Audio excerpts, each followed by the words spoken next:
Assalamualaikum warahmatullahi wabarakatuh. Perkenalkan, nama saya Dwi Mailani Marianti. Saya dari kelas Ilmu Komputer 3B pagi dengan NIM 230507889. Di sini saya akan menjelaskan tentang JSON LD atau JavaScript Object Notation for Linked Data, yaitu pengelolaan data terstruktur dan integrasinya dengan RDF dalam aplikasi web modern. Oke, di sini saya akan mereview atau menjelaskan pengantar JSON LD, prinsip dasar JSON LD, format JSON LD untuk pengelolaan data terstruktur, itu integrasi JSON LD dengan RDF, aplikasi JSON LD di web modern, keuntungan dan tantangan JSON LD sendiri, terus juga ada studi kasus implementasi JSON LD, dan yang terakhir itu kesimpulan. Oke, kita masuk. Yang pertama itu ada pengantar JSON LD. Apa sih itu JSON LD? JSON LD adalah format serialisasi JSON yang dirancang untuk menyimpan data terstruktur dengan mudah dan dapat dibaca oleh manusia dan mesin. Terus yang kedua itu ada dapat digunakan untuk menghubungkan data dan memanfaatkan linked data di web. Dan tujuan utama JSON LD sendiri itu memudahkan integrasi data dari berbagai sumber, meningkatkan keterbacaan data oleh mesin pencari dan aplikasi web. Oke, selanjutnya itu ada prinsip dasar JSON LD. Yang pertama itu ada linked data, konsep yang memungkinkan penggabungan data di web dengan cara yang dapat dibaca oleh mesin. Linked data itu adalah pendekatan yang memungkinkan data terhubung secara semantik di internet. Ini juga memungkinkan pengguna untuk menavigasi antar data seperti halnya menjelajahi web, tetapi data tersebut juga dapat dimengerti oleh mesin. Oke, yang kedua itu ada struktur JSON LD. Menggunakan objek JSON dengan properti seperti konteks dan tipe. Yang pertama itu konteks. Konteks itu digunakan untuk mendefinisikan konteks data, yaitu mengatur namespace untuk memahami properti yang digunakan. Konteks sendiri dapat berisi URI yang menunjukkan skema yang dipakai. Terus yang kedua itu ada tipe. Tipe itu sendiri menentukan jenis entitas dalam data tersebut, seperti person, organisasi, artikel, dan lainnya. Terus yang terakhir itu ada contoh menyimpan informasi tentang seseorang. Itu seperti itu contohnya. Terus contoh ini itu mendefinisikan seseorang dengan nama dan jabatan. Mesin pencari atau aplikasi dapat membaca data ini dan memahami bahwa informasi tersebut berkaitan dengan entitas person. Oke. Selanjutnya itu ada format JSON LD untuk pengelolaan data terstruktur. Yang pertama itu konteks. Konteks itu menyediakan referensi untuk mendeskripsikan data. Yang kedua ada tipe, menentukan tipe data. Contohnya person, produk.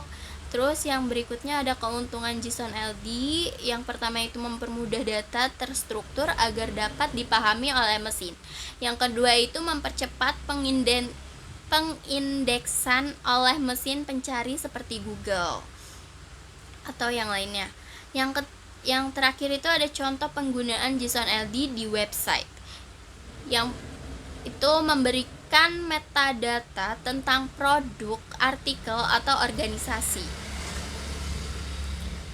Terus yang keempat itu ada integrasi JSON LD dengan RDF. Apa itu RDF? Resource Description Framework.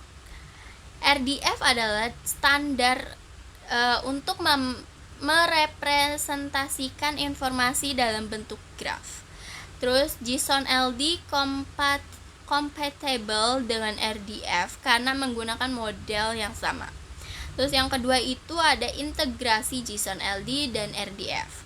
JSON-LD digunakan sebagai representasi yang lebih sederhana dari RDF, memungkinkan representasi triple RDF dalam format JSON yang lebih mudah dipahami oleh developer. Yang sini yang terakhir itu contoh triple RDF dalam JSON LD itu ya, seperti itu ya, bisa dilihat. Triple yang dipresentasikan yaitu subjek, predikat, objek.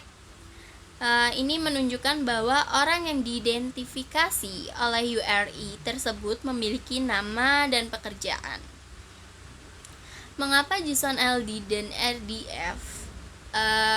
JSON LD memudahkan pengembangan untuk mengimplementasikan konsep RDF tanpa harus menggunakan format RDF atau XML yang kompleks, memungkinkan data terstruktur untuk diakses, digunakan, dan dihubungkan dengan data lain di web.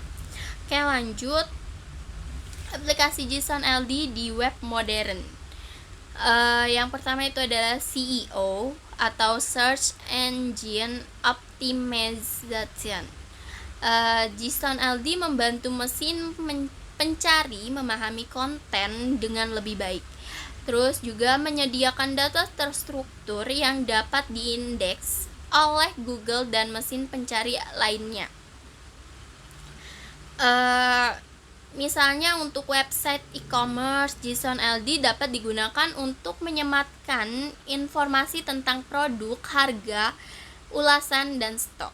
Terus yang kedua itu adalah penggunaan dalam API dan layanan web. JSON LD sering digunakan dalam API untuk menambah konteks pada data yang dihasilkan, mempermudah proses penggabungan data dari berbagai sumber.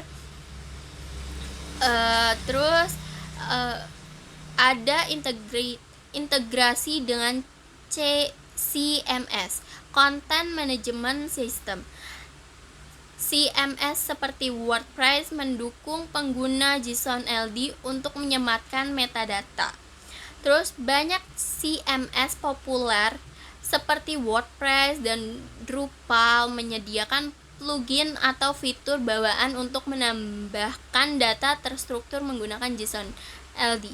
Hal ini membantu pemilik situs untuk menyematkan metadata dengan mudah tanpa menulis kode secara manual. Oke, selanjutnya itu adalah keuntungan dan tantangan JSON LD sendiri. Keuntungan dan tantangan JSON LD itu tantangannya memerlukan pemahaman tentang konsep linked data, terus juga struktur JSON LD yang kompleks dapat mempersulit integrasi untuk pemula. Terus keuntungannya mudah diimplementasikan dan dipahami oleh pengembang web. Terus juga compatible dengan format JSON yang sudah banyak digunakan. Terus meningkatkan visabilitas dan keterbacaan data oleh mesin pencari. Oke, selanjutnya itu ada studi kasus implementasi JSON LD. Contoh implementasi di website e-commerce yaitu menyematkan JSON LD untuk produk seperti harga, ulasan, dan deskripsi. Terus hasilnya itu meningkatkan tampilan rich snippet di hasil pencarian Google. Terus meningkatkan jumlah kunjungan karena informasi lebih mudah diakses. Terus yang terakhir itu kesimpulan ringkasan yang bisa diambil dari yang tadi itu, JSON LD adalah alat yang efektif untuk mengelola data terstruktur di web, memungkinkan integrasi yang lebih baik dengan RDF dan mendukung pengembangan aplikasi web modern. Terus manfaat utamanya yaitu meningkatkan keterbacaan data oleh mesin pencari dan memudahkan pengembangan dalam mengimplementasikan data terstruktur. Oke, sekian dan terima kasih. Mohon maaf apabila ada kesalahan kata dan pengucapan. Assalamualaikum warahmatullahi wabarakatuh.